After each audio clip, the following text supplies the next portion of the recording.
Have you ever felt, even in the midst of all that you have built, as if you were brought into this world by mistake? As if life had forgotten to give you a map, a direction, a real purpose? There is a silent pain that many carry, not the kind that screams, but the kind that whispers every day, "You are out of place." And this pain, although it may seem like just an existential discomfort, hides something much deeper. It hides a calling. It hides a reminder that the soul carries, even when the mind forgets. You are not here by chance. There is a huge difference between existing by accident and living by design. Ralph Waldo Emerson called this spiritual self-confidence, not in the sense of arrogance, but in the sense of a direct connection with one's essence. It is as if the soul knows that it was sent for a specific purpose, even if the ego, distracted by the demands of the world, refuses to listen. This refusal hurts, not because we are making mistakes, but because we are ignoring an invitation, life's invitation to remember that we were sent. Napoleon Hill, when he spoke about the definite major purpose, was not just writing about success. He was talking about vibrational alignment, about an inner decision that transforms existence into a mission. For Hill, no one awakens to greatness without first recognizing their calling. It is not a loud calling. It is not a magical vision. It is an insistent nuisance, an intuition that returns, a silent desire to be useful, to be whole, to be true. Do you feel this? Because if you feel it, you have already begun to respond. But responding is not easy when you live on autopilot, when your body gets up, but your soul is still lying down, when routine swallows up the mystery, when everything seems to work on the outside, but on the inside, something is missing. This emptiness is not a sign of failure. It is a sign that you are ready to remember that you did not come by chance, that there is something greater whispering inside you, and that this something only reveals itself when you stop running and start listening. Living like someone who was sent changes everything. It changes the way you look. It changes the way you walk. It changes the energy you give to the world, because life does not respond to doubt. Life responds to conviction. When you align yourself with the idea that your existence is intentional, the universe reorganizes itself. Doors that seemed closed begin to open. The right people begin to arrive. Synchronicities increase. It is not magic, it is frequency. And this frequency is not born of effort. It is born of decision. The decision to act like someone who trusts, to behave like someone who has already received a calling, even if they do not yet know their destination. This is what changes the field. This is what changes the vibration. When you walk with the silent certainty of someone who has been sent, the invisible moves. Because the invisible does not respond to blind belief. It responds to aligned action. In this video, we will walk together on a path of reconnection. It is not about convincing your mind. It is about touching your soul. It is about remembering, step by step, where you came from and why you are still here. It does not matter what has happened until now. It does not matter if you have deviated, if you have fallen, if you have forgotten. The calling has not disappeared. He just stood there in silence, waiting for you to be ready. And now, you are. Now let's cross the invisible together, because acting as an envoy is not an act of blind faith. It is a gesture of awareness. It is recognizing that even without all the answers, you have already received the greatest gift, being here, alive, with the chance to remember. And when you remember, everything starts to change. The emptiness that many feel is not, as we usually think, an absence of purpose. It is an excess of noise drowning out the call. It is like trying to hear a sacred song amidst the incessant noise of the world. The soul speaks in whispers, but haste, comparison, fear, these shout. And the more noise, the further we move away from the only voice that matters, the one within us. This existential void is a disguised invitation. It does not appear to punish, but to remind us. When everything seems to lose its meaning, perhaps it is because you are looking in the wrong place. The purpose is not outside. It never was. It beats silently inside you, waiting to be heard without distraction. But most people try to fill it with other people's goals, with the approval of others, with titles, achievements, applause. All of this is external noise. All of this is distraction. There was a man who seemed to have it all: an important position, travel, a full schedule, but each night ended in silence and a glass of wine that no longer calmed him, until everything fell apart. He lost his job, lost his status, lost the identity he had built for the world to see. And it was there, in the void, that he finally listened. He discovered that he had always loved teaching, listening, caring for people, and he began to lead support groups for those who had also lost everything. His mission was there all the time, drowned out by the noise of a life that was not his. You don't have to lose everything to listen, but you need to be silent. You need to let the discomfort speak, because it speaks. It whispers softly and persistently. The emptiness you feel is not a failure. It is direction. It is a compass. It is the echo of something that wants to be born. And believe me, everything begins to transform when you exchange the noise of the world for listening to your own being. When instead of asking what the world expects of you, you ask yourself, what is my soul trying to show me when everything seems meaningless? This question changes everything. It does not bring an immediate answer, but it cleanses the inner space. It reduces the noise, and in the clean space, in the deep silence, the call begins to emerge, not as a scream, but as an old memory that returns with tenderness. And there, finally, you understand. The emptiness was not the problem. The problem was being afraid to listen to what this emptiness was trying to reveal. Beware of the shine of appearances. Not every path that seems illuminated is connected to the truth of the soul. There is something that many live without realizing: the performative purpose, a desire to show that one is on the right path, while inside one still feels lost. It is a subtle trap to try to appear enlightened, while the true calling remains ignored, suffocated under the need for validation. The spiritual journey, when guided by the ego, turns into a spectacle. Instead of service, it becomes a stage. Instead of listening, it becomes a speech. The person begins to build an image of mission, instead of allowing the mission to blossom from the inside out. And in this process, something sacred is lost: usefulness. Because the real mission is not about status or recognition. It's about being useful. It's about being a bridge. It's about offering something that heals, that relieves, that awakens. When the spiritual ego takes over, the person moves away from vibrational humility. They begin to act not out of silent conviction, but out of a need to be seen as someone awakened. And the more they try to prove their light, the more they disconnect from the real source. Because true light doesn't need to be proven, it just is. And its presence, even in silence, transforms. An authentic mission does not require the spotlight. It manifests itself in simplicity, in a conversation with someone who needed to be heard, in a gesture that no one saw but that changed someone's day, in content that did not go viral but touched the hearts of those who needed it. This is spiritual usefulness. This is true service.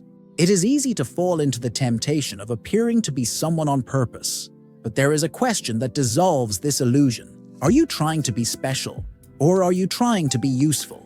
Because only one of these paths leads to true inner peace.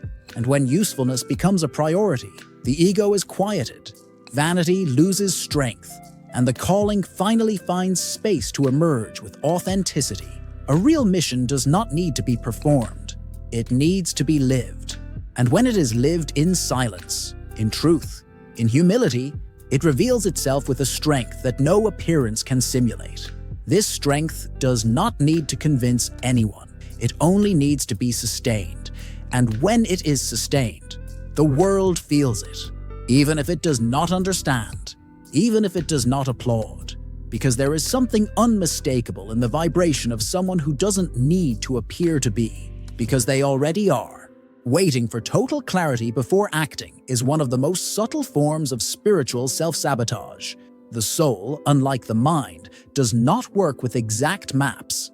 It moves by trust, by vibration, by surrender, And that is exactly why so many people spend years frozen, waiting for a definitive sign, an absolute certainty, an unquestionable confirmation that they are on the right path.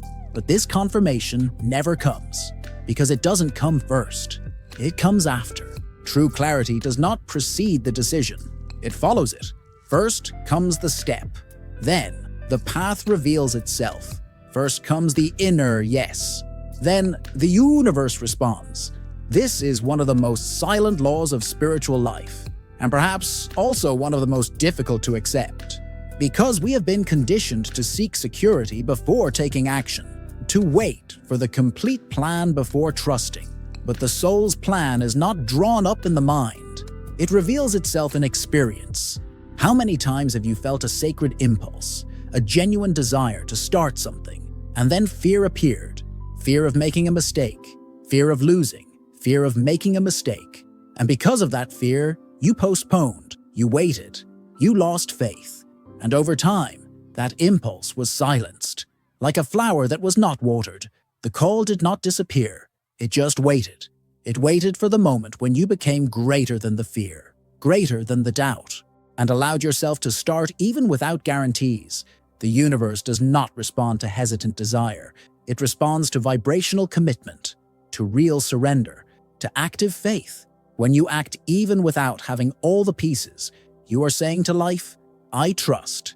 And this trust creates a field where synchronicities begin to emerge. People, ideas, paths that were previously invisible begin to appear, not because you knew what you were doing, but because you had the courage to start even without knowing.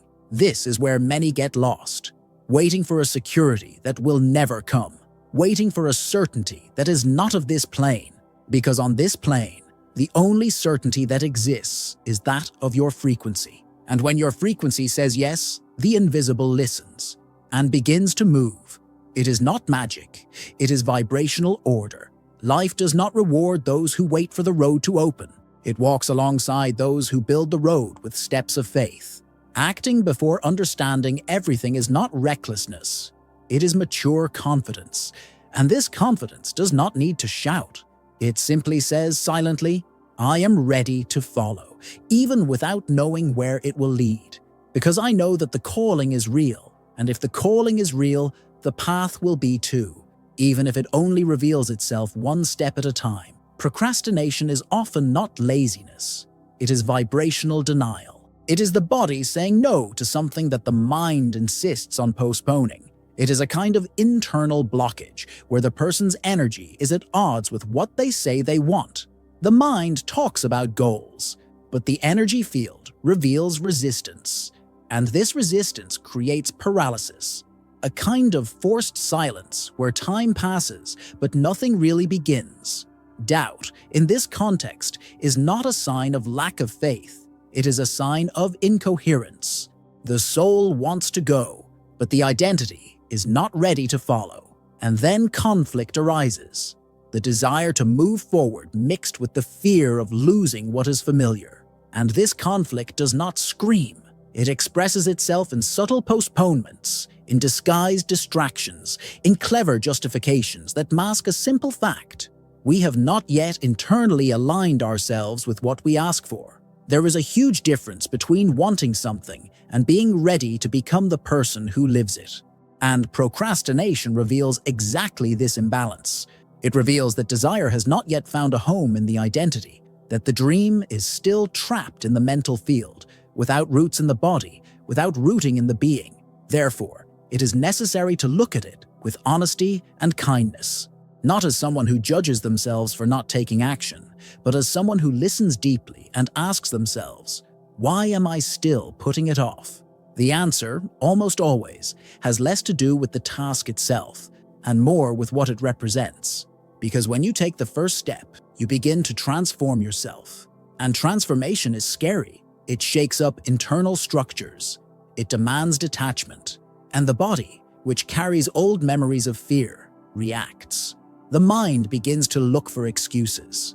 The energy field goes into defense, and the movement comes to a standstill. But the root of procrastination is not disorganization.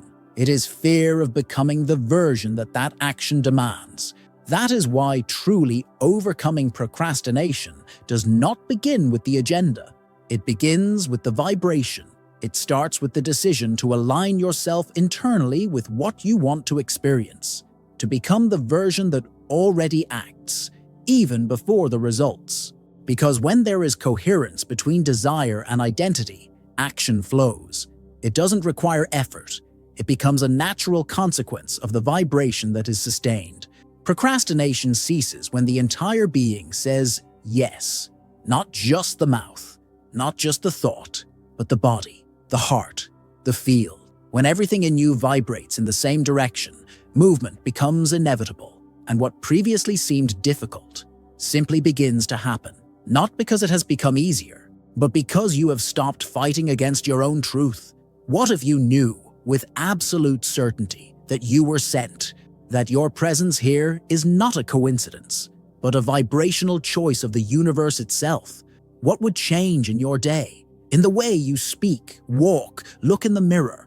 This question has an almost invisible but profound power because it reorganizes your identity. And when identity changes, everything around you begins to respond differently. Inverting perspective is not just a mental game. It is an energetic realignment technique. When you behave as if you already know you have a mission, something inside you begins to vibrate differently, and the world, sensitive to your field, begins to react to this new frequency. It is as if, by assuming that you have been sent, you begin to emit clearer signals. And these signals attract the next steps, the resources, the right encounters. This inversion can be done in 3 simple but powerful steps. The first is to reposition your identity, no longer the identity of someone who seeks meaning, but of someone who already carries a mission. This changes your internal tone. It changes your posture. It changes the type of thoughts you feed. Because when the mind assumes that there is a sacred task to be accomplished, it stops seeking distractions and starts seeking direction. The second step is to rewrite the narrative. The way you tell your own story to yourself. Let go of the versions where everything was random suffering and start seeing the pain points as preparation, as disguise training, as route adjustments. The story changes, not because the facts have changed, but because the meaning has been elevated. And an elevated story sustains a different energy. The third step is to recalibrate the vibration. This means acting, thinking, speaking and feeling like someone who is already on the path of the mission, even if they don't yet have all the answers. It is living as if the call has already been received, as if the orders are already in progress. And in this experience, something magical happens. The invisible responds with more clarity. The signs intensify, the coincidences become paths, and the certainty, which was once only a choice, begins to become evidence. The inversion technique is not about pretending, it is about remembering. Remembering that, deep down, your soul already knows. And when you live as if you were sent, even without proof, you begin to attract proof that confirms what your intuition has been whispering all along. Because the vibration of someone who recognizes that they have been sent is so powerful that it doesn't need to justify anything. It simply transforms everything around you. In silence, in presence, in truth. The anxiety of getting there, so common among those who awaken to self-knowledge, is a silent trap that corrodes the present. It's as if the soul already senses its destiny, but the ego rushes in, trying to force time, trying to skip steps. And in this sacred rush, the magnetism that only exists in presence is lost. Because the truth is simple and disconcerting. You don't manifest what you want. You manifest what you are while you wait. This phrase in itself carries a call for deep reflection, because the state of waiting can be a portal of presence or a field of anxiety. It can be a space where you plant with confidence, or a space where you doubt your own seed. And this choice, made at every moment, defines the type of energy you emit. And it also defines the type of response that life gives back. The problem is not wanting to get there. It is distrusting the path. It is thinking that being here, now, is not enough. It is vibrating a lack of time instead of a full rhythm. Because when you feel behind, your energy screams despair. And despair is not a fertile field for miracles. Despair repels. Despair hardens. Despair silences intuition. Presence, on the other hand, is a fertile field. It is soil where faith takes root. It is a space where the mission finds substance. When you are fully in the now, even knowing that you have not yet reached where you would like to be, something in you communicates spiritual maturity. And this maturity emits a frequency of confidence that effortlessly attracts everything that is in time with your vibration. It is not about stopping dreaming. It is about dreaming without giving up on the path. It is about walking in peace with waiting. It is about becoming someone who not only desires something, but who transforms while desiring. Because it is this silent transformation that creates the inner space to receive. And when the inner space is coherent with what is desired arrives. Not by magic, but by resonance. The anxiety of arriving only disappears when you understand that you are already in motion, that the now already contains pieces of the mission. That living the process fully is an essential part of destiny. Presence is magnetic, because presence reveals energetic maturity, and those who vibrate maturity do not need to rush, because they are already aligned. They are already ready, even if, in the eyes of the world, it still seems that they have not arrived. The more we try to control the path of the mission, the less we listen to its real direction. The soul speaks in silence. And control, as much as it may seem like a gesture of responsibility, is often a cry of despair from the ego that still does not trust. There is a delicate paradox in this journey. Those who seek to master all the details of their purpose end up suffocating the revelation of the purpose itself, because the mission does not surrender to those who try to force it. It reveals itself to those who know how to wait and listen. Silence, in this process, is not empty. It is a tool. It is a fertile space. It is the womb where the mission is formed before it is born into the world. But it is a different silence than what we are used to. It is not the absence of sound. It is the absence of internal noise. It is when the mind stops arguing, justifying, fearing, and over-planning. And in this space of stillness, something begins to emerge clearly, not as a rational response, but as a certainty that arises in the body, a vibration that says, "This is the way." The attempt to control everything is often a reflection of fear of surrendering to the unknown, fear of trusting a voice that does not shout but whispers. And this fear is understandable. All of us, at some point, have been taught to trust logic more than intuition, to follow rules instead of listening to subtle impulses. But the mission does not follow formulas. It is unique, and for this reason, it requires a unique type of listening, a listening that does not come from the mind. It comes from surrender. When you begin to practice inner silence, even for brief moments during the day, something changes. Urgencies lose strength, pressures diminish, and the connection with the invisible field intensifies. Because the universe does not respond to anxiety. It responds to the silent presence of those who trust, of those who know that it is not the volume of the questions that bring answers, but the quality of the space where they are awaited. The mission is always speaking, always. But to listen to it, you have to stop controlling it. You have to allow it to speak in its own time, at its own pace, in its own way. And this only happens when the ego lets go of the steering wheel for a few moments, when the soul has space to drive, when you stop trying to command and start observing the signs with reverence. The paradox of the mission is simple. Those who let go, listen, and those who listen, find, not because they forced it, but because they allowed it. Intuition is the soul's most refined compass, but even the most accurate compass can fail when exposed to constant interference. And one of the most silent and dangerous interferences of the current era is misdirected dopamine. The excess of stimuli, comparisons, notifications, and external validations corrodes intuitive sensitivity. It's like trying to hear a delicate melody in the midst of a tumult. The music still plays, but you can't hear it anymore. Social media, with its logic of urgency and scarcity, reconfigures the chemistry of the brain. And in doing so, it distorts the way you perceive your own internal impulses. What was pure instinct begins to be confused with anxiety. What was called profound is mixed with the desire for approval. And without realizing it, what seemed like intuition turns into disguised distraction. The being gets lost in stimuli that do not nourish. They only occupy. Dopamine, when well-channeled, can be an ally of the mission. It can drive aligned actions. It can renew motivation. But when it is repeatedly triggered by superficial rewards, it creates a cycle of emotional addiction, a cycle where momentary pleasure replaces real progress, where sensation is sought instead of direction.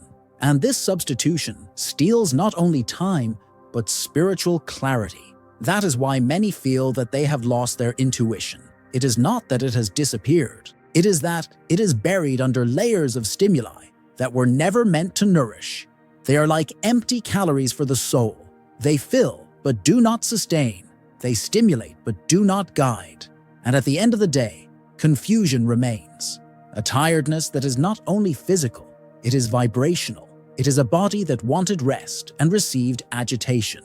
It is a soul that asked for silence and received noise. For intuition to be clear again, space is needed. Space in the mind. Space in the field. Space in daily life. Silence becomes sacred again. Pausing becomes necessary, because without pause, there is no perception. And without perception, there is no direction. The mission exists.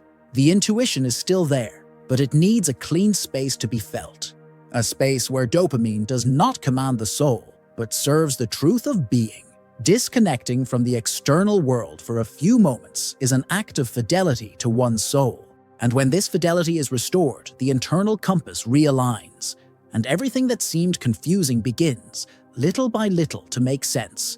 Not because the world has changed, but because you can hear again, because you remember that behind all the noise, there was always a voice, yours, and it always knew the way. The pain you carry from the past does not dissolve with positive phrases. It does not dissolve with denial. It does not dissolve in a hurry. This pain, however old it may seem, is a symbol. It is a call for reintegration, because suffering does not ask to be forgotten. It asks to be heard. It asks to be included in the new version of who you are becoming. It asks to be translated into wisdom. Positivity, when used as an escape, turns into poison disguised as healing. It silences what needed to be heard. It tries to erase what it came to teach. And in this process, it creates an even greater void, that of not feeling whole. Because as long as parts of yourself are rejected, your mission will remain fragmented. The soul only expresses itself fully when you also embrace what hurt. The past, however dense it may have been, is not a prison. It is raw material. It is soil where deep roots can grow. It is fertile soil for the construction of something real. But this construction only happens when you stop fighting against what you have experienced. When you understand that that wounded version was also part of the plan. It was also necessary. It was also sent. Symbolically, reintegrating pain means giving it a new place. No longer a place of weight, guilt, shame, but a place of strength, compassion, depth. It means looking at scars not as failures, but as maps. Maps of places your soul has visited, so that you can guide others with more truth. No one guides from above. Those who guide with their soul guide with scars. The mission does not ignore what you have experienced. It transforms. It recycles. It takes what was a fragment and transforms it into a message. What was loss becomes clarity. What was trauma becomes a bridge. What was fear becomes compassion. But this does not happen from the outside in. It happens when you accept, including in your story, everything that you previously tried to erase. Because the deepest light is not the one that shines despite the pain. It is the one that shines with it. You do not need to erase the past to live your mission. You need to honor it. Honor the path. Honor the pain. Honor survival. And then walk with all of this transformed into silent wisdom, in gentle strength, in a presence that does not need to be explained, because those who have integrated their pain no longer live to protect themselves. They live to serve. They live to remind others that pain can also be light when it finds a new place, when it is welcomed, when it stops being a burden and becomes a direction, writing as if you had already received orders. This practice, simple in appearance, carries profound power, because when you write from a place where the mission has already been understood, you access a dimension that is beyond logic. Writing becomes a portal, a channel, a mirror of the invisible. It is as if the pen reveals what the mind does not yet have the courage to admit, what the soul already knows, but the ego has not yet named. The Hidden Mission Journal is not an ordinary journal. It is not used to report what happened. It is used to record what is coming, what is already vibrating at subtle levels and has not yet manifested. It is a practice of listening, of connection, of alignment. It's sitting down with the paper and writing as if the instructions have already been given, as if you already know what your task is, as if you've been silently trained, and now you're just remembering. When you write like this, something opens up, something is organized, because writing gives shape to the invisible. It translates frequencies into words, and words are bridges between what you feel and what you experience. When you write as if you have already received orders, you change your field. You step into the shoes of someone who already serves. And when you serve, the path is drawn, because the universe moves with precision in the face of vibrational clarity. This clarity does not need external proof. It is born from repetition, from constancy, from the ritual of encountering the paper as if you were encountering your inner command. Each written sentence is a thread of alignment, an energetic anchor, a silent reminder that your presence here is not a coincidence, but a sending, and that whoever was sent writes, even if you do not yet know exactly to whom, even if you do not yet understand everything that is being said. It is in this space of surrender that the mission begins to take shape. You begin to notice patterns, words that repeat themselves, themes that return, intuitions that are strengthened. And over time, what was just intuition becomes direction. What was just will becomes structure. And what was just desire becomes a summons. Not because you forced it, but because you wrote enough to clear the noise, to hear clearly, to remember who you already are. When you stop doubting, the Hidden Mission Diary doesn't need rules. It needs presence. It doesn't need beauty. It needs truth. And this truth, when written with humility, becomes a beacon, not only for you, but for those who are still in the dark. Because there is something sacred in someone who writes from the invisible. It's as if they were saying to the world, without words, I trust so much in what I still don't see, that I'm already living as if I'd already received the orders. Sometimes, the mission arrives unexpectedly. It doesn't appear as a pretty invitation. It doesn't arrive with a ready-made script, nor with guarantees. Sometimes, it comes disguised as a crisis. It arrives when everything falls apart, when that which sustained identity breaks, when control slips through our fingers, and all that remains is the silence of what has been lost. But it is in this emptiness that the truth can finally emerge. When everything seems to be falling apart, the ego weakens, defenses fall, and the soul, freed from its armor, begins to show itself. Not in a hurry, not with noise, but with a clarity that is only possible when there is nowhere left to run. The crisis, seen in this light, is a kind of initiation, a portal, a forced cleansing of what no longer serves us. And as hard as it may be, it brings with it a silent gift, the possibility of starting over, from the truth. Many lives have aligned with their purpose precisely after chaos, after the end of a career, the end of a relationship, an emotional breakdown, because what seemed like an end was, in fact, a new beginning. The mission was waiting for the old structure to crumble so that it could finally find space. The ground that broke gave way to something more authentic, more honest, more aligned with who the person really is. This kind of awakening is not comfortable, but it is profound. It does not come from searching. It comes from the collapse of that which no longer sustains the soul. And in this collapse, a new center begins to emerge. A center less based on appearance and more founded on essence. A center that does not need to prove, compete, or please. It just needs to be. It just needs to serve. It just needs to vibrate in coherence with the truth that the crisis has revealed. The mission, in these cases, does not come as a prize. It comes as a cure, as a vibrational response to a body that could no longer bear living in disharmony. And true healing is not going back to being who it was before. It is allowing what was broken to become a passage. It is using the shards as seeds. It is making the end fertile ground. Because where there is legitimate pain, there is also a field ready for rebirth.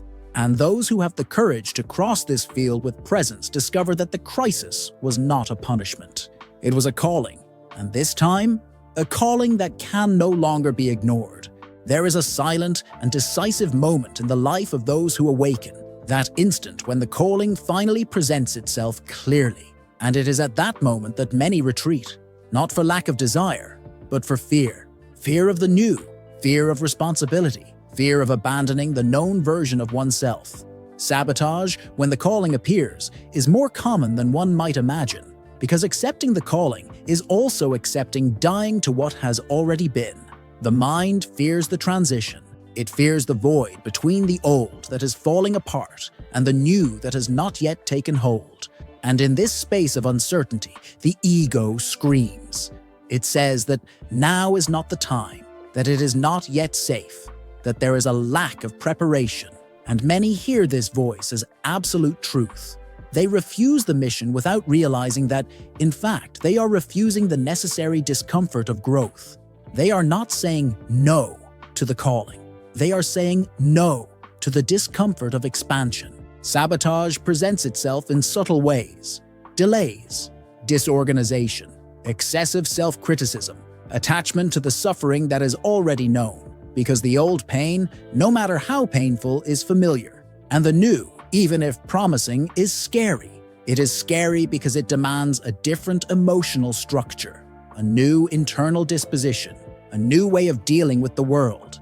And this adaptation, no matter how liberating it may be, involves ruptures that not everyone is ready to accept.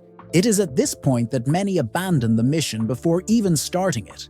They retreat at the exact moment when everything was about to fall into place, because alignment demands surrender.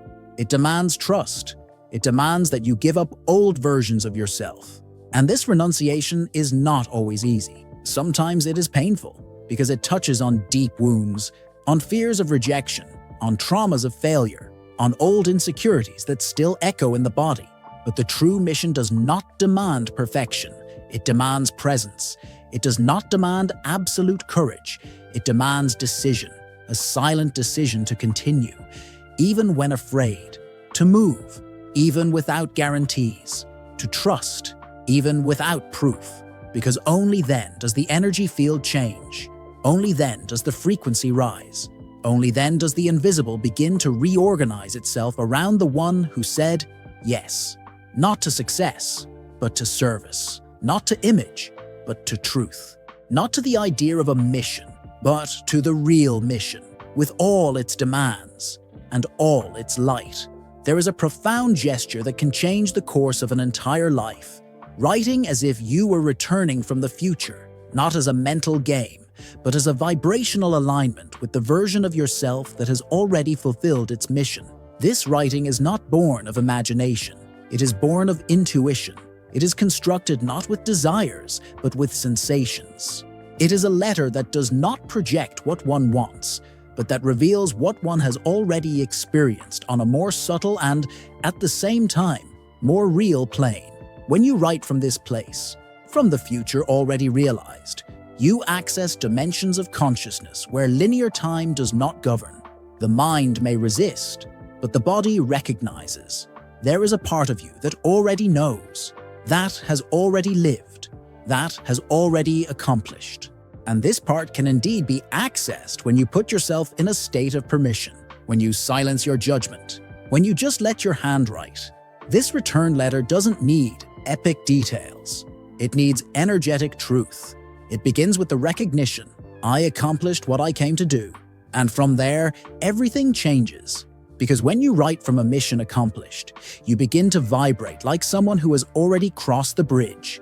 And this vibration, is not symbolic. It is real. It changes your field.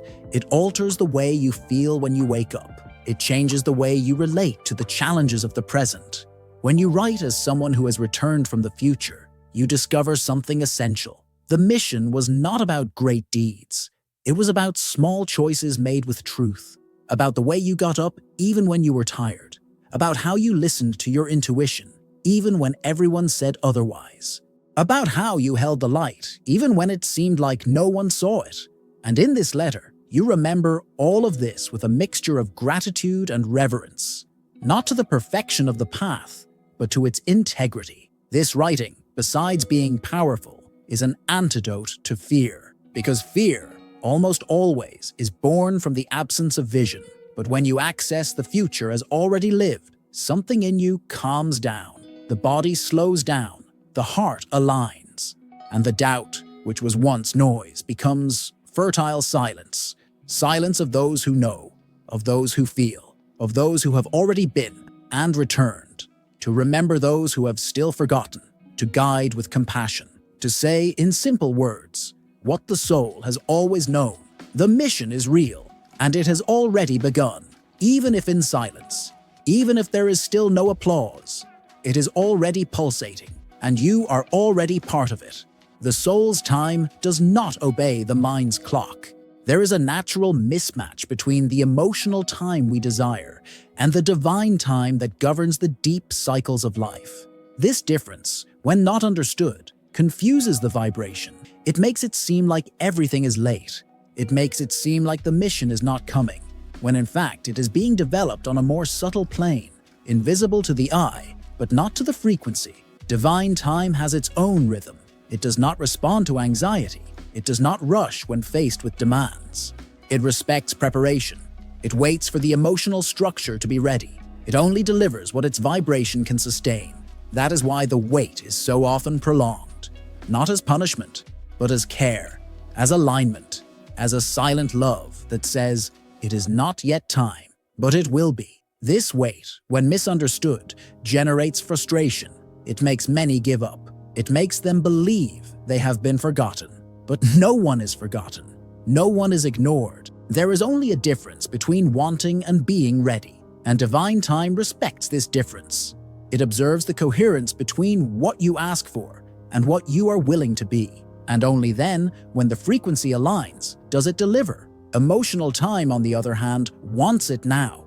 It wants it because it feels it. It wants it because it intuits it. But intuition, however true it may be, is not always ready to materialize. It needs soil, and the soil is prepared by time, by discipline, by listening, by the humility to accept that now is the exact place where the next phase is being shaped, even if in silence, even if without clear signs. Inner synchronicity is the state in which these two times, the emotional and the divine, meet. It is when you stop forcing the future and begin to respect the now as an essential part of the mission. It is when your energy stops vibrating despair and starts vibrating presence. And this presence in itself is already a sign of spiritual maturity. It is the body saying, I trust the invisible, even without proof. I respect the time of my soul, even if it does not respond in a hurry. Because the right time is not when desire reaches its peak. It is when the entire being is ready to serve with truth. And when this happens, there is no more waiting. There is preparation. There is no more anguish. There is trust. Because the time of the mission does not fail. It just follows another clock. A clock that can only be read by those who have learned to listen to their hearts in silence. Vibrational discipline is a concept that few understand in depth. It is not about rigidity. It is not about control. It is about sustaining a frequency even when the world seems to contradict it. Sustaining an internal state even when the external does not yet reflect what you know is coming. Because what you repeat with presence vibrates higher than what you desire sporadically. The mission does not manifest itself only through intention. It manifests itself through energetic constancy, through the repetition of gestures, thoughts, emotions, and habits that keep the field clean, stable, and receptive. The habit, when impregnated with consciousness, becomes a ritual, and the ritual is a way of declaring to life, I am ready, I am here, I make myself available. Every day, it is easy to wish for something in moments of inspiration. It is difficult to repeat the silent gesture when no one is looking. It is difficult to maintain the vibration when everything around seems still. But it is in this repetition, almost invisible, that the identity is transformed. Because the mission is not accomplished with bursts of enthusiasm. It is accomplished with energetic fidelity, with the patient repetition of those who have already understood that the invisible responds to what is stable, not to what is intense for moments. Every habit is a vibrational choice. The way you wake up, what you consume, what you think, what you allow to remain in your mind. All of this builds or destroys your field. And the field is everything, because it is the one that attracts. It is the one that sustains. It is the one that communicates to the universe. I am ready to serve with truth, not only when I feel good, but also on neutral days, on days when the brightness seems distant. Even on these days, especially on these days, vibrational discipline is what keeps the mission alive. The frequency of those who have been sent is not based on motivation. It is based on decision. A decision that is renewed every morning, that is reaffirmed with every choice, that is nourished by the awareness that you are not here to be carried away by the winds, but to sustain a direction, a vibration, a presence. And this presence, when cultivated with fidelity, becomes unshakable, not because it is perfect, but because it is real, because it was built with small choices that, together, form the invisible foundation of the mission.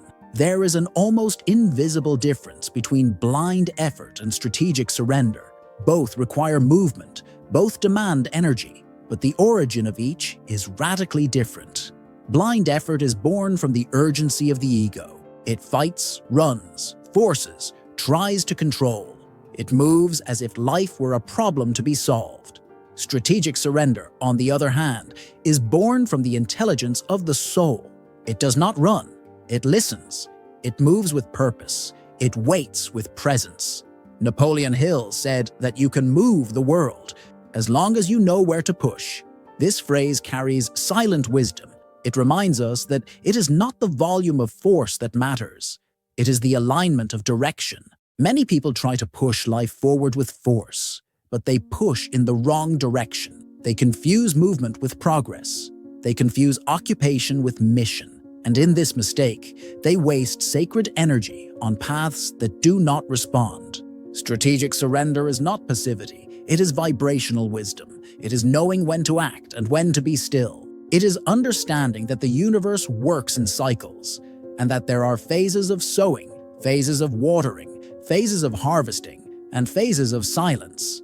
Those who surrender strategically understand that they are not in control, but are in communion. And in this communion, each step is guided, even if the destination is not yet visible. When you live from this place, action ceases to be a struggle and becomes fluidity. You stop wasting energy trying to convince the world that you deserve it. You align yourself with what is already yours, vibrationally, and this alignment creates results that effort has never been able to achieve, because effort tries to win through repetition. Strategic surrender allows you to win through frequency. The mission often requires movement, but it will never require desperation. It does not manifest through internal chaos. It manifests when there is clarity, even if there is no control, when there is certainty, even if there is still silence. And this certainty comes from listening, from presence, from not acting on impulse, but on purpose. This is how the world moves, not with brute force, but with refined intention, with surrender that respects the time of life, and with wisdom that knows when to push and when to just hold on. Imagine the arrow, tense on the bow, ready to be released. Before it flies, it recoils. This recoil is not weakness. It is preparation. It is the accumulation of energy. It is the moment when silence precedes movement. In the metaphor of the archer, recoil is essential to achieving the goal. Without it, there is no momentum. Without it, there is no direction. Without it, there is no flight. In the journey of the mission, There are moments when everything seems to stop, projects stagnate, answers do not arrive. The external world is silent, but this silence is not absence. It is gestation. It is the recoil of the arrow. It is the invitation to look within and align intention with action. It is the moment to strengthen the foundation, to review the direction, to adjust the aim. The archer does not fear recoil. He welcomes it. He knows that it is in it that the power of the shot resides. In the same way, those who are aligned with their mission understand that periods of apparent inactivity are, in fact, times of deep preparation. They are opportunities to refine vision, strengthen faith, and renew commitment to purpose. Retreating is not about going backwards. It is about gaining momentum. It is about trusting that, even without visible movement, there is internal work being done. It is about understanding that the soul's time does not follow the mind's clock, and that, when the right moment arrives, the flight will be sure, guided by a clear intention and aligned energy. Just as an arrow needs to retreat to reach its target, a mission needs moments of silence to fully manifest itself. It is in this space that true strength is cultivated. It is in this space that confidence is tested. And it is from this space that purpose takes wings. Therefore, embrace the retreat. Allow yourself this time. Trust the process, because it is in the silence of retreat that the arrow of the mission finds its true direction. There is a silent triad that sustains every true mission: intention, identity, and impact. 3 layers that intertwine in a deep, energetic dance. 3 invisible anchors that, when aligned, make the impossible become inevitable. Because wanting is not enough. You have to be. And being is not enough. You have to move with purpose. It is in this coherent movement that the universe responds, not to desire, but to the vibration of the entire being. Intention is the beginning. It is the seed. It is the initial breath that activates the field. But a seed, no matter how powerful, needs compatible soil. And that soil is identity. It is who you become while you wait, while you build, while you serve. Identity is not what you say you are. It is what you vibrate, even in silence. It is what you manifest when no one is looking. It is the energetic truth behind your name, your image, your story. When intention aligns with identity, impact is born, not as an immediate consequence, but as an inevitable expansion. Impact is not something you produce with effort. It is something that emanates naturally from who you have become. People feel it. Spaces change. Reality begins to respond to your presence in a different way. Because presence charged with coherence transforms without trying. It heals without touching. It guides without speaking. But if intention is high and identity is misaligned, the field fragments. The energy disperses. The universe hesitates to respond because there is noise. And this noise confuses the path.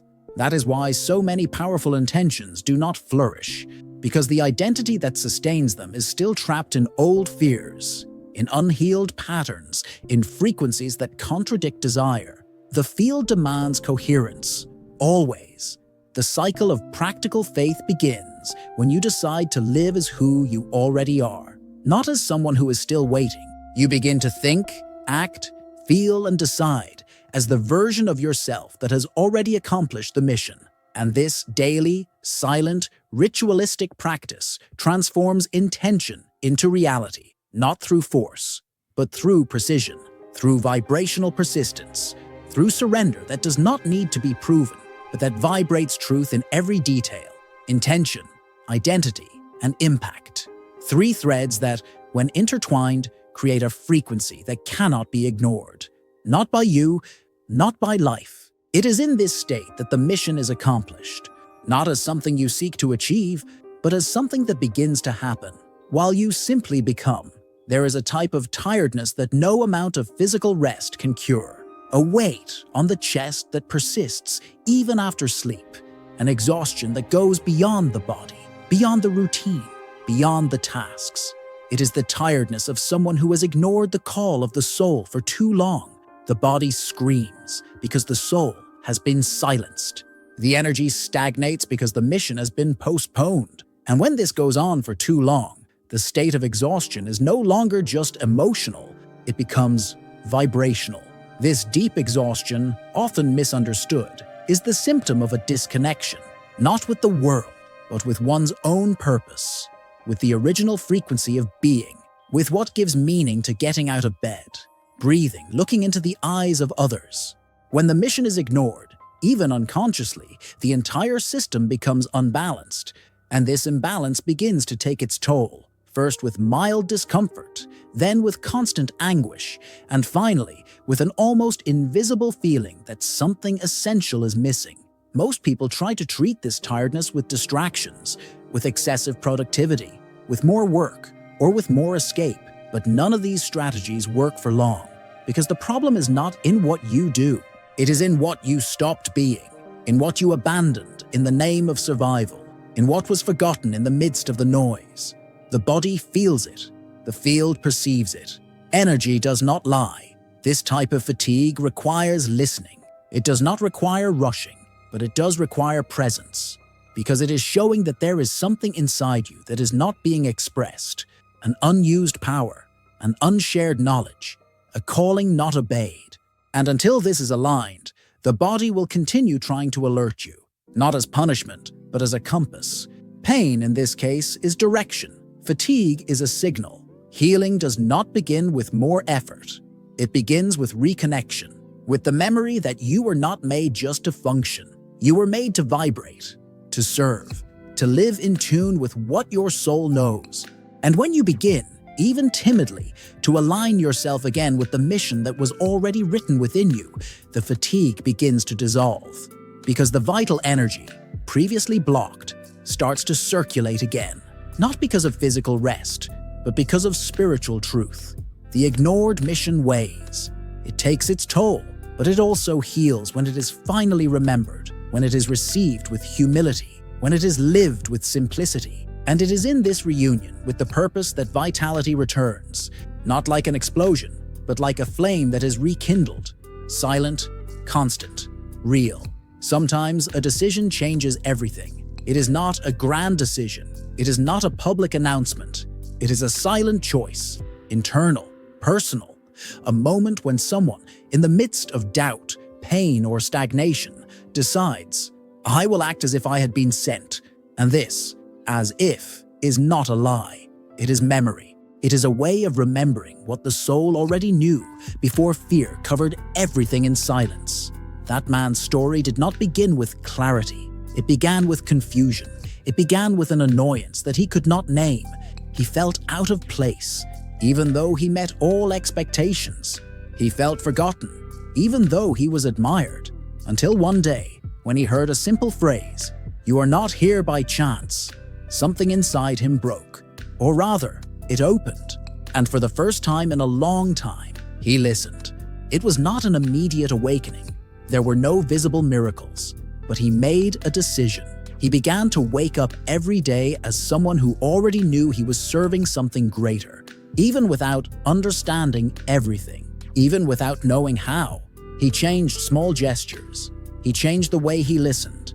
He changed the intention with which he spoke. He began to live with a constant question in his heart. How would someone who was sent behave today? And over time, the world began to respond. Connections changed. Opportunities came. But more than that, he changed inside. He felt a peace that did not depend on guarantees. He felt a strength that did not come from logic. It was as if he had stopped waiting for permission to be who he already was, as if the mission had finally found space to manifest itself. In 18 months, everything was different, but not because he sought change, because he became the change. He became a center of silent coherence, a point of light that did not shout, but touched, someone who did not seek to convince, but who inspired through presence. And this presence was born from a simple decision, to act as if he already knew he had been sent. This story is no exception. It is a reminder. It is an invitation, because this choice is available to everyone. It is available now, at the exact moment when you feel that something inside you wants to align itself again, because deep down, it is not about becoming something new. It is about remembering what you already were, before fear, before doubt, before forgetting. And when this remembrance becomes action, the field changes, the frequency rises, and life begins to recognize those who decided to act as if they had already been sent. You are not here by chance. This is not a symbolic compliment, nor an attempt to console the pain with pretty phrases. It is a vibrational affirmation, a frequency that is recognized in silence, not in noise, a truth that does not need proof to be real, because the call does not begin with evidence. It begins with sensitivity, with listening, with the courage to sustain a vibration, even when the external world does not yet respond. Napoleon Hill said that the mastered mind is a transmitter, a tool capable of emitting a frequency so coherent, so clear, so constant, that the quantum field itself reorganizes itself to receive this vibration. And missions, he said, do not appear by chance. They reveal themselves to prepared minds, minds that have learned to choose with intention, that have learned to sustain a vibration before the results manifest. William Walker Atkinson, another master of the invisible, stated that the universe responds to persistent vibration, not to fleeting desire, because wanting is common, but sustaining a vibration consistently, that is rare. And it is this rarity that attracts the extraordinary, not by merit, but by resonance. You do not attract what you desire once. You attract what vibrates repeatedly until the universe recognizes its stability. Acting as an envoy, even without proof, is an act of energetic courage. It is saying to the universe, I remember even without seeing. I support even without applause. I trust even without guarantees. And this silent trust, this vibrational posture, is what separates the seeker from the doer, because the mission does not shout, it tests. It reveals itself only to those who have already begun to fulfill it.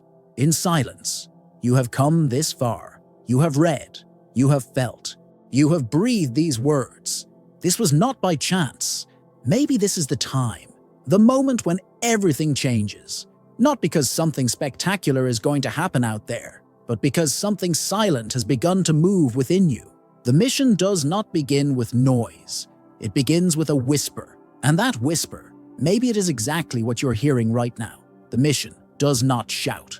It tests. It observes silently how willing you are to be who you already know you are. How ready you are to sustain what you asked for, even when the evidence has not yet arrived. Because the mission does not give in to desire. It reveals itself through vibration, through repeated gestures, through the silent commitment of those who walk even without a map. There is no ideal time to start. There is no universal sign that says you are ready. What exists is a choice. The choice to live as someone who was sent, as someone who has something to offer, as someone who no longer waits for permission to be useful, as someone who transforms their own pain into a path, and the path into service. You are not here by accident. And if this phrase resonated with something inside you, it is because there is an old memory asking to be remembered, not by the mind, but by frequency, by gesture, by the daily decision to vibrate as someone who knows, I did not come to seek meaning. I came to be felt. I came to be an instrument. I came to live the mission that my soul recognizes, even when the world does not yet see it. Now, take a deep breath. Allow this silence to remain, because sometimes it is at this very moment that the mission begins to speak. If this script has awakened something in you, may this vibration remain. May this silent state of remembrance expand. And may you, from wherever you are, say internally, I remember, I have been sent, and I am ready to act as such. This is the beginning. This is already a mission in motion. This is already a transformation in progress. In silence, in truth, in the name of that which only you can bring to the world.